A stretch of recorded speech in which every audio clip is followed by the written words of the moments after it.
Welcome to Raise Nation Radio, the podcast for nonprofit movers, shakers, and change makers.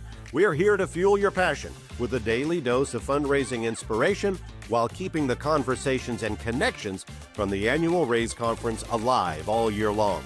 Tune in for fresh perspectives, bold strategies, and the hottest trends lighting up the nonprofit world. Whether you're just starting out or a seasoned pro, buckle up.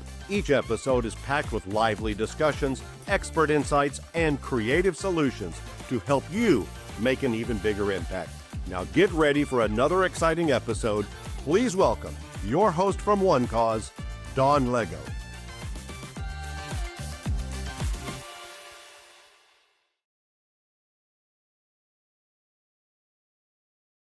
Welcome back to Raise Nation Radio. So glad you're joining us today. And whether you've been with us from the very start or tuning in for the very, very, very first time, we're grateful to connect with you on our podcast channel. I can't even get that out. Today's episode promises to be a meaningful one, talking to somebody new in the industry, or at least new to me, I should say. And we're just going to go into a really great story and have conversations with our incredible guests. So without further ado, please get comfortable out there, Raise Nation. Let's just jump right in. I am welcoming to the show, and please help me welcome Nick Fitz. He is from Momentum.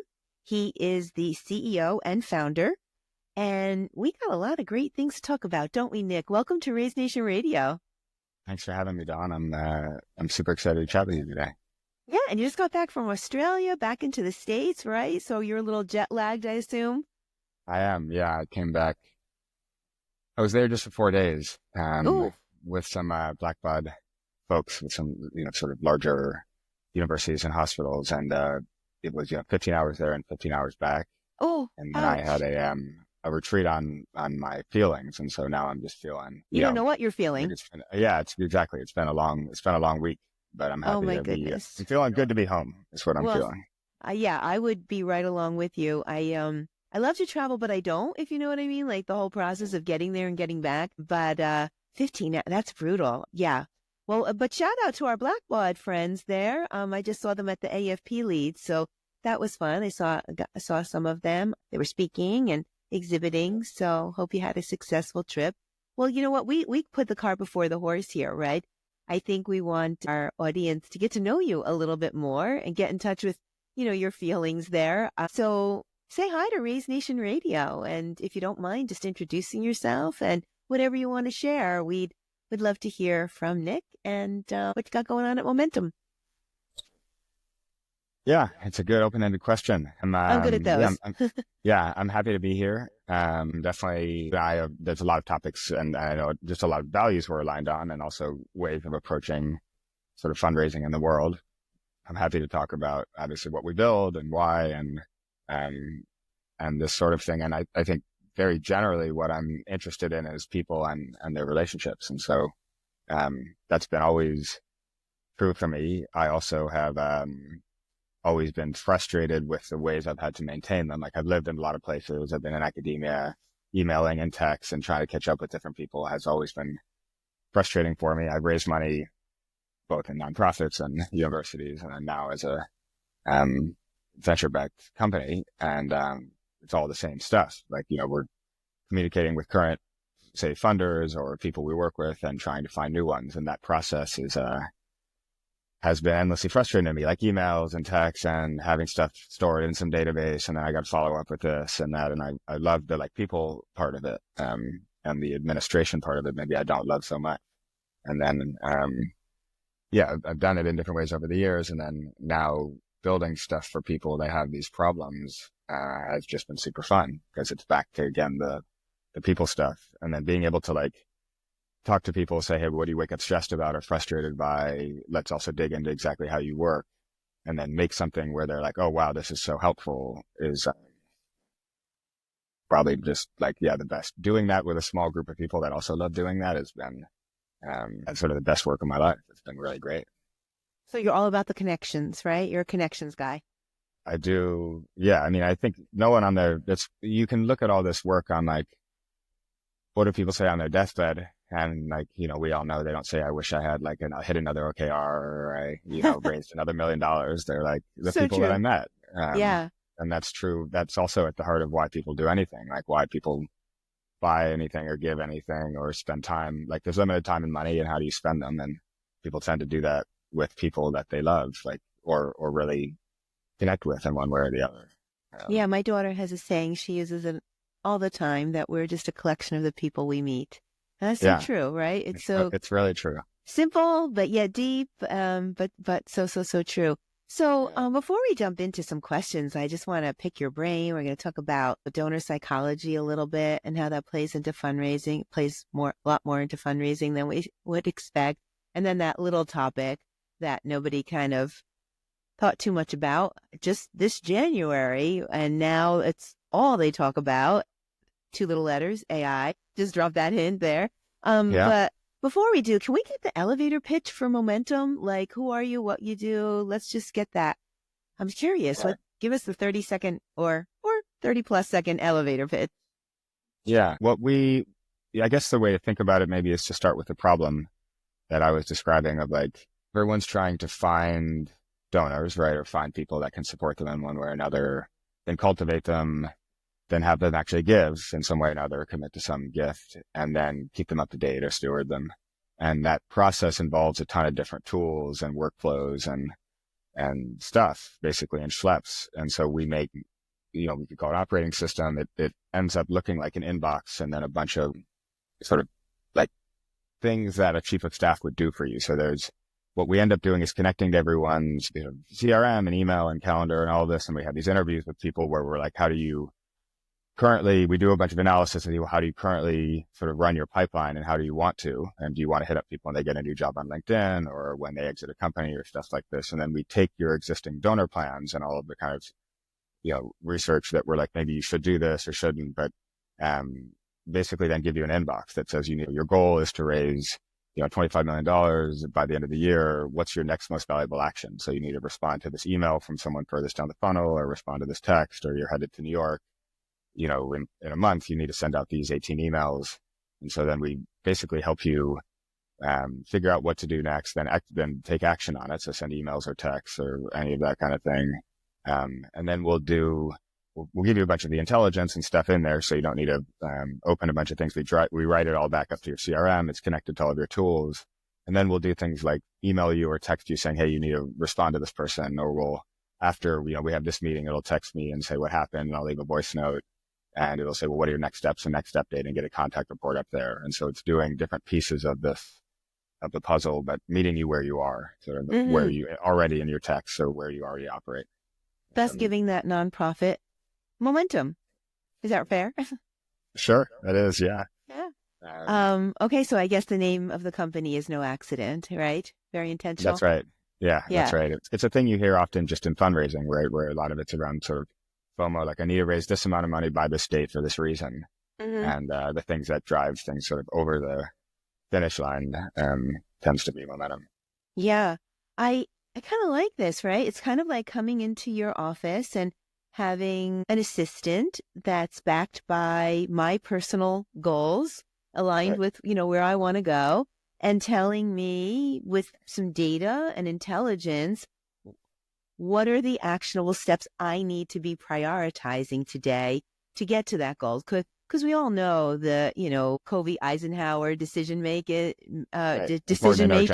right? Yeah. Urgent, what's important. Well, I think sometimes in nonprofit world, everything's urgent and everything is important, right? That's but right. At the end of the day, is that going to help you march to whatever budget you've set for yourself so that you can grow your impact in your programming? But if I had this little voice helping me with my momentum, telling me what is urgent, what is important, what I should be doing now, kind of like that. So very cool. Right. I will say you described it well, where it's built around your plan. A big part of what we're trying to do is just make it easier for you to do what you want to do. Like there's a gap between how you would like to operate your program and how you actually do. And then you figure out what to do. And then half of it is in like sending you a text or just making it easy to send the email or the mail merge, right? Like so much of it is just making the action very seamless or easy, right? You send an email, it's already written out, the text or WhatsApp, it's already in your CRM, like that. There's so many pieces of the process that are unnecessarily manual or just psychologically frustrating. Yeah, like mitigates the risk. Yeah. And it's part of that part that it's creating that part that you like, the connection part, not the administration part. You're taking care of the administration part. Oh, I love it. We're Right. going to get all of this into the show notes if you don't mind. So I have Sure. a funny feeling people are going to be knocking on your door like, okay, tell me more how I can get momentum too. Right. So that's awesome. All right. So we do have some topics to dive into. I just was curious. Right. So I wanted to ask a little bit about momentum. But before we get to that juicy stuff, you mentioned being an academic, and now this is a startup, right? Momentum, Yeah. you're the Momentum founder is of a a startup.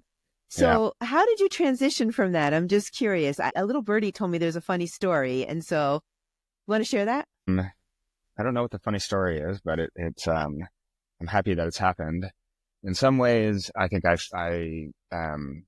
had fallen into academia. So I grew up in DC. My parents were in their 80s and 70s, now worked in the federal government. And I don't know that I thought about being much of anything when I grew up. I thought I might like walk dogs and, teach high school basketball or something. And I like to do fun things. Like I would, go to like auctions I would go and sell stuff on eBay, or I figured out ways to make enough money to live, something like this. But I did philosophy and policy in undergrad, and then I came back and worked in DC at think tanks and in New York on technology policy. And then I ended up going to get a job at the University of British Columbia doing what was called neuroethics, but it was ethical, legal, and social implications of new technology. A lot of it ended up to be like online studies towards people's attitudes towards different complicated topics, like sort of drugs for enhancement, like do pilots or surgeons use this, or what are the risks, or these kinds of questions, or just new technology, how should it be regulated? I thought a lot of these questions were interesting. I kind of fell into academia. Then I ended up doing a PhD there at UBC and then spending a year at Oxford. And then I decided to leave, close to the end of it. Partially just because I was like, it had gone well. We had published a bunch of stuff that had been cited well, and I started to feel the feedback loops are very long. And I'm sure a lot of us feel this is true in fundraising also in some ways. But, you do a small thing, some other thing would happen. And, I used to think that similarly, like a heart transplant came from all this work over 50 years, and that's great. But so much work happens, and then it's just like, there's really no outcome of it, or it just takes so long to come out that it's irrelevant. And even we were doing a lot of applied work, but I guess the short story is I just felt like I didn't, the theory of change wasn't mine, or wasn't one that I was excited by. And then I left and ended up going to get a job at Duke with this guy, Dan Ariely. He's done a lot of work on a lot of things. I came in running a research program on the attention economy, and so how phones affect mental health, stuff like batching notifications, My. all of this. And it was, I was interested in the scale of this. And then how I ended up coming into this is that I ran the research program on the psychology of giving. And so how to rich people give their money away, how do they invest and donate, and then the psychology of fundraisers, which is now incredibly relevant to what we make. But this was at the time in 2016. And then I had done some stuff on Get Out the Vote. And then the thing that led to this is I started to run something called the Startup Lab at Duke, where we invested in early stage startups. And then we teach them how to apply sort of behavioral science to their product, like defaults or onboarding, or how to think about the user psychology and how you build an environment, and then in their growth. So in testing messages or in framing some of what they were doing. And I kind of just fell in love with the idea of, like, you ask people why 3 times, or you talk to people and say, what do you wake up stressed about or go to sleep frustrated by? And they'll tell you something, and you're like, well, what about this or that? And that back and forth, I really enjoy, and then realized, you could build things quickly, actually. And so then I started a company, I guess this was in 2018, that's been through different iterations, we'll say, but it was a very different thing then, and has gone through a couple of different changes. It's evolved. Yes, it's evolved. For sure. Right. Yeah. Well, a lot of the landscape has evolved too since 2018 to now. I mean, I've never seen so much change, so it makes sense that you would evolve along with it. Well, you just have a fascinating background. And I just wanted to kind of dive into that, but I certainly see how momentum can be so impactful and powerful to the nonprofit space, just given it seems like all the different stages of your very fascinating background has all been rooted in connection. And perhaps you drew a little bit from each phase to bring it to the nonprofit space. So super, super I hope so. interesting. Yeah. Yeah. That's a nice way to, that's a charitable way to frame it. So We'll go with that then. Yeah. Yeah. All right. Well, let's get into some topics that I know our audience is definitely going to be super excited to hear your perspective on. And let's just talk about behavioral psychology and how that, what role does that have in fundraising? I'm super curious to hear your perspective on that. Yeah. What role? I guess I think about it as central to almost every interaction, right? It's not so different in buying as it is in fundraising as it is in just any behavior or any kind of human connection. I think there's been a ton of work on this, right? Or a lot of work, not just in psychology or behavioral science, but in, economics, in neuroscience. I mean, many fields in sociology, many people have looked at giving and why do people do it. And many of the reasons I think are intuitive, but, and maybe that's a lot of really good research is just like validating things we feel intuitively. But, some of the big things that, are looked at, and there's a meta-analysis that I can share with you after that you can put in the show notes or a bunch of good links here. But, please. Yeah. We'll put it all in the show notes. Sure. Great. People tend to give for a variety of reasons, but you see essentially that, they give to feel good, right? There's this sort of warm glow that we talk about, and there's a lot of evidence on this of, you give $100,000, it doesn't feel 100 times better than giving $1,000 actually, and giving small gifts. And how do you generate a warm glow in people and connect people to the impact and generally to people that work at the org or to the recipients? People give because they want to look good, right? There's reputational things. People want their names on buildings, right? Or they want to signal to other people that they're good people, essentially. And this isn't to discount. People give because they want to make a difference, of course. Like it's a core, there's some good work showing that like people are intuitively cooperative, that and it makes sense. Like 300,000 years of groups of 150, we've gotten we rely on each other, like as people. And so giving strengthens that connection, and people, once they give, community, strengthens community. Right. Exactly. And that has effects. And you do see some of this, right? There's some arguments that giving locally is also about helping yourself, right? Or to your school, or that it's tied to this, but it also just builds community with people around you. And there's some interesting work on how do we build community globally, actually, like how do you connect people to people around the world? People also give the sort of like self-signaling to reinforce their values. Like it feels good to have internal consistency and to say, this is the sort of person I am, as somebody who makes a difference in the world. And so people give, and then you feel, that way of it. And then there are, people give for lots of different reasons, and there's different kinds of people as well. People give because they want to feel connected to their mom. Like, my mom has various health issues. Let's say my mom has Parkinson's. And so, you could say, I want to give to a place that does Parkinson's research. You could also say, I want to give to a place that does generally mental health stuff and the National Academy for Mental Health, right? Or you could tie that to different causes, right? But people tend to want to feel connected to it.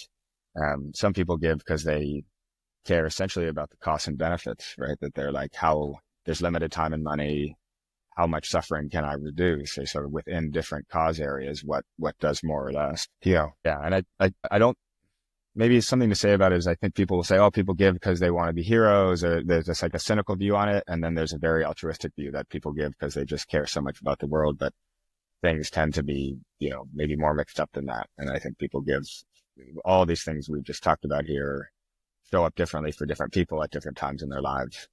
Yeah. So how does a nonprofit leverage that, right? How do you capture in a bottle, if you will, this, psychology to grow your impact? What advice would you have to nonprofits?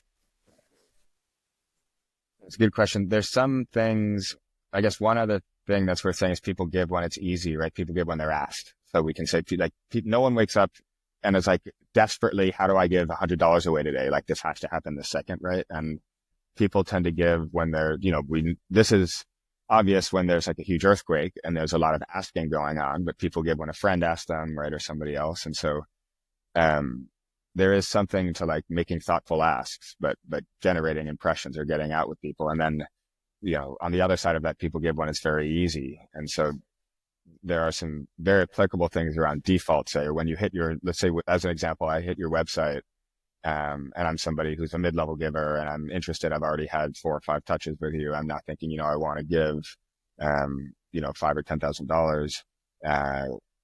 How will I go do that? Say give with stock or something like this. And I'll go to the site and it's hard to find the button. And then I hit there and it says call this Too person. many barriers. And I'm like, let me just not call them. Right. And so just making defaults, like thinking thoughtfully about what the defaults are for different users and what are their journeys, and really just thinking every page you add adds, 9% drop off, and, the language you use around it and all of this, I think is just trying to put yourself in the user's perspective, where there's a friend of a friend who runs some company that's like it's called The User is Drunk, and he'll like get drunk and test your study or test your product. The point of it is just like, we have very little attention. If you look at when you visit any new product or any website, like you're not like, let me read everything about it and go through it, right? You click through it, see some things and leave. Get the highlights, right? Make a decision. Right. I'm interested or not. And exactly. And so just think about your users the way you operate on other websites in some way and try to build for that. And then there's, another simple example is around social proof, that like when you send out a letter, the like famous example of this is the UK government, probably just about 20 years ago now. But it was very famous at the time when they were trying to get people to pay their taxes on time.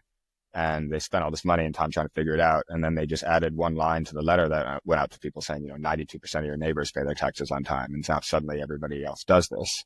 And so that's a more punitive way to think about it. But I think just showing that there's other people involved, we have these sorts of donors, this support, I think people tend to feel uncomfortable about that, but really it's back to community. Like you just want to feel like you're part of something. And so saying, we've done this, here's the collective impact, here are other sorts of people that, you can talk to, even connecting potential donors to current donors, right? Or like that sort of thing. I think the like social proof or the connection to other people, is really simple and easy to do, but people tend not to say connect donors or that kind of thing. But it's one of the most effective ways to get somebody, we say that, to do something. We say that our product here at One Cause, connects nonprofits with their donors. That's part of our tagline. That's right. So, well, I'm thinking about donor to donor, right? Because I'm thinking, donor to donor, when you peer get to peer. Okay, sorry. And not peer-to-peer giving even, but just bringing you into community, right? So like when you get an ad, you're X% likely to buy a product, like 0.1%. But when a friend tells you, hey, buy this, I use it and love it, you're like, it's like 10 or 20 or 100 times more likely to do that. Better when they say it's not so different when you can, say you have a donor who really loves your work and somebody else who's similar to them or affiliated to them or went to their school or worked in a similar place. Connecting them is really valuable. I see.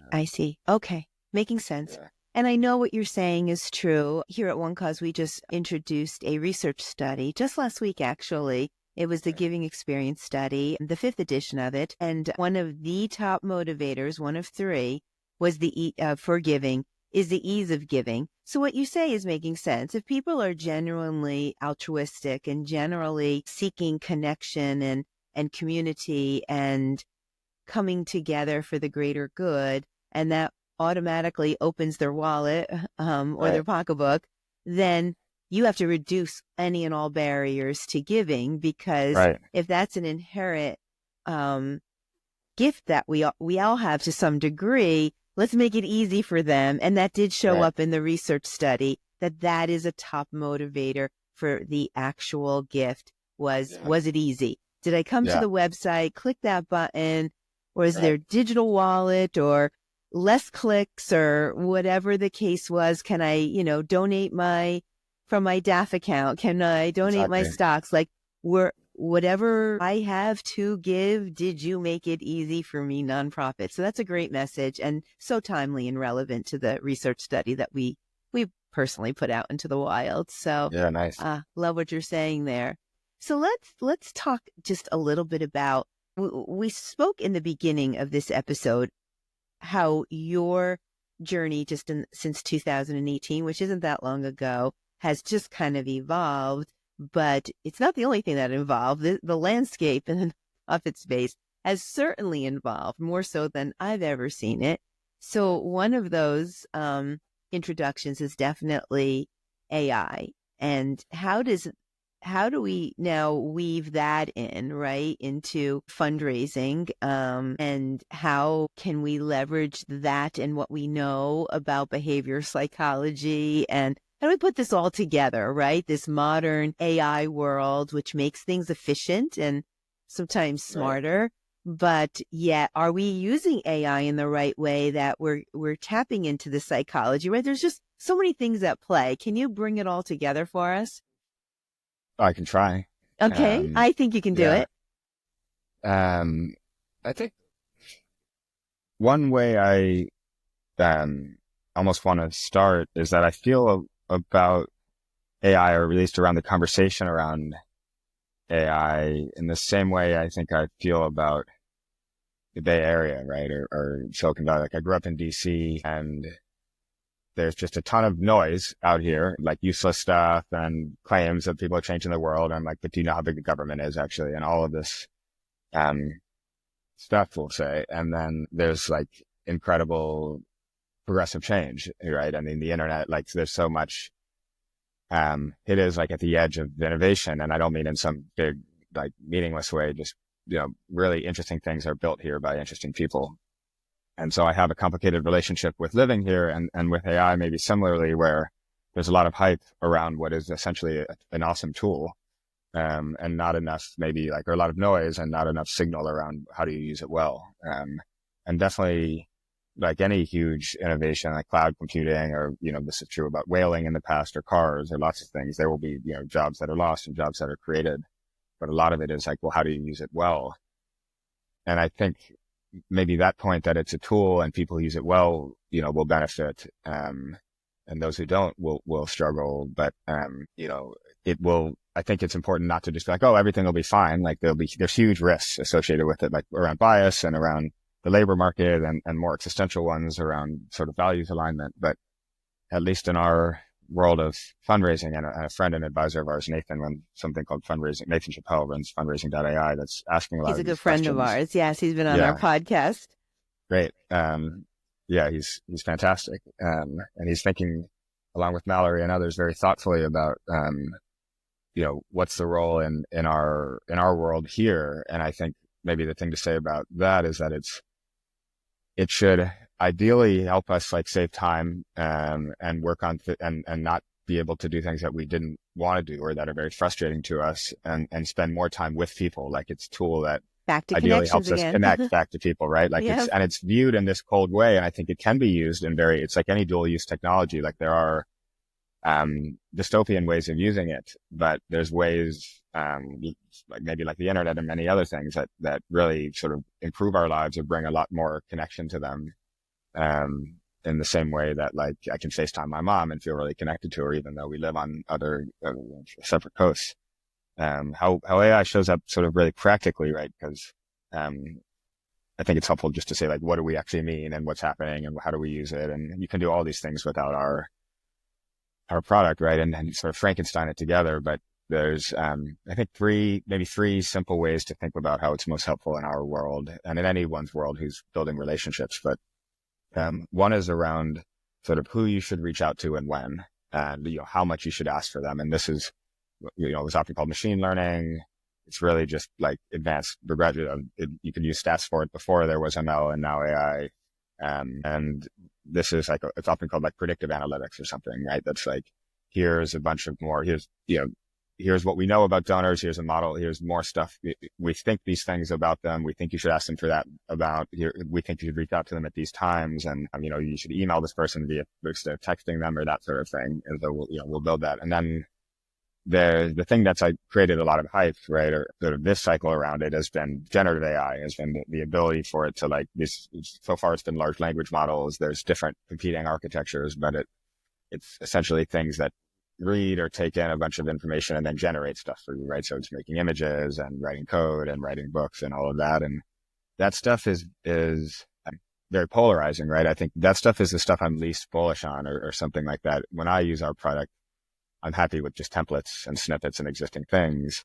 When I do use it, I use it in ways that are very constrained, where it's like, write this in my tone. And of course it does do that very well because it's read all my emails, right? Or, bring on, draft something at the beginning that's about something relevant to them recently, right? A new article that came out that I know they're interested in or that the system thinks they are, but even there where it might bring up an article for them or mention something about the weather or congratulating them on a promotion, there it's so important to get people the context, right? Or say why we're recommending this, right? Because it's a very uncanny thing for the thing to write something on your behalf, right? And there is this work on this like uncanny valley of, when you do that, I think it's so important to get people the context, essentially, of why the thing is drafting this or why it's recommending talk to them about this or that, especially when it's, touching communication, which has historically been just really human to human. And so there we're very careful with it, or we give users a bunch of control. And there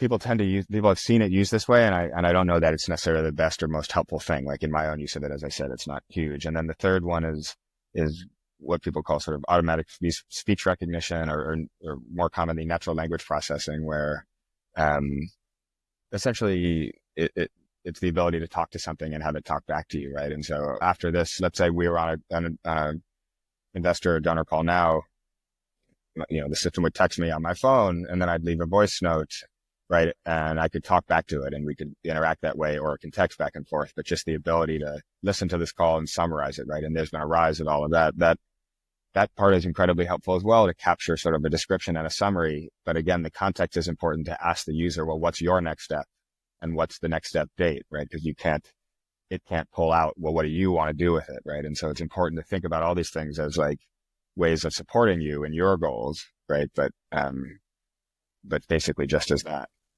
Yeah. I think what I've learned this year is that AI just needs a seat at the table, right? It's not a matter of if we're going to use it. It's a matter of how we're going to use it. I love Nathan Chappell's messaging, just being responsible with your use of AI. And you definitely can find a layer to make yourself efficient and effective without dehumanizing, right? And and making sure that you don't lose what's absolutely most important, which is the connection and the community. So it's how you use it. And to go from, 0 to 120 and hit the Autobahn and, try to capture AI in a day, right? Like, let's AI in a bottle and let's figure this all out today. That's not going to happen. It's really just like you're developing an employee or anything else. You really have to figure out its seat at the table to just refine what you're doing, not replace what you're doing. Exactly. It helps people imagine that, it gave you some context on me coming into this meeting and it linked you out to places and it caveated it and it found some of this research. It's not that you're not going to watch any of the videos or read past things I've done, but it's maybe helping organize it, right? Or you can ask questions back and forth. I think there's important ways where it helps us kind of connect to each other more. And when you really look at what somebody does every day and ask them, would you want to do this or that? Or, this spreadsheet, do you want to have to fill out all these rows, even small things that we don't think about as this? It's sort of how you deploy it. Yeah, of course. Well, I think what's interesting, just in the last few seconds that we have, I want to make an observation. At every turn that we picked up a new topic, it was all rooted in connection. Just who you are, your introduction, your journey from academic to being a founder of Momentum's evolution, ask you about donor psychology, ask you about AI. No matter where we went in this conversation, it was really rooted in connection and community. And that's certainly what we're doing in the nonprofit sector, right? We're trying to build those connections and community. And I certainly love how you pointed out the donor to donor connection. And really, that's the definition of the communities that we're trying to build. So it's really fascinating. Yeah. Thanks. I think so much of everything comes back to connection and trust. And I think we could stand to do that more with our donors, with our employees, our board, the recipients and stakeholders. Like it's hard to create connection, especially under tight budgets and under stress. But and so many hats that they're wearing.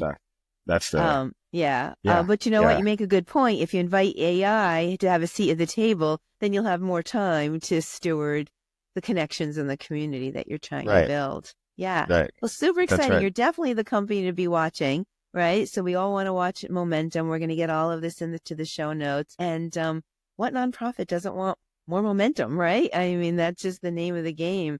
So thanks for joining today for sure. And just, imparting some of your wisdom and journey and connecting the dots for us. No pun intended. I'm going to go there. Yeah. Definitely pun intended. So I think we're going to be hearing a lot more from you this coming, rest of this year and coming in 2025. So we'll keep a watch. Maybe we'll have you back on Raise Nation Radio or on one of our webinars, or I'm sure you have. Maybe we can get that trifecta going. What did you mention? Mallory Erickson, right? Nathan Chappelle. And Nick Fitz. That sounds like a webinar in the making. That's to fun. me. Hey, we would love to do it. I won't speak for them, but I would love to do this. Okay, we'll have all your people call me. I don't have people, so all you need to do is just call me. Figure it out. We'll figure it out. Yeah. So. And thanks for having me here, Don. I wanted to say this was. I really loved talking to you. It was. You can have this conversation could go in lots of different ways, and be more tactical or strategic, or be maybe more even heady, but I really appreciated how much it came back to connection and how thoughtful your questions were. And so just thanks for having me on. I really enjoyed it. Oh, well, thank you. And say hi to everyone over there at Momentum, my friend Dom. And try to keep your feet on the ground. I don't know, 30 hours of flying in a course of, 5 days is probably, definitely not my cup of tea. So hopefully you're here in the States for a little while. Yeah, no, I'm here. I'm happy to be back. Yeah, if there's any special links that you want to send over my way, I'll definitely get them in the show notes. But thank you for just connecting yourself to our Raise Nation audience. And hopefully we'll get to talk to you again real soon. But bye for now. Bye, Raise Nation. Say goodbye to Nick.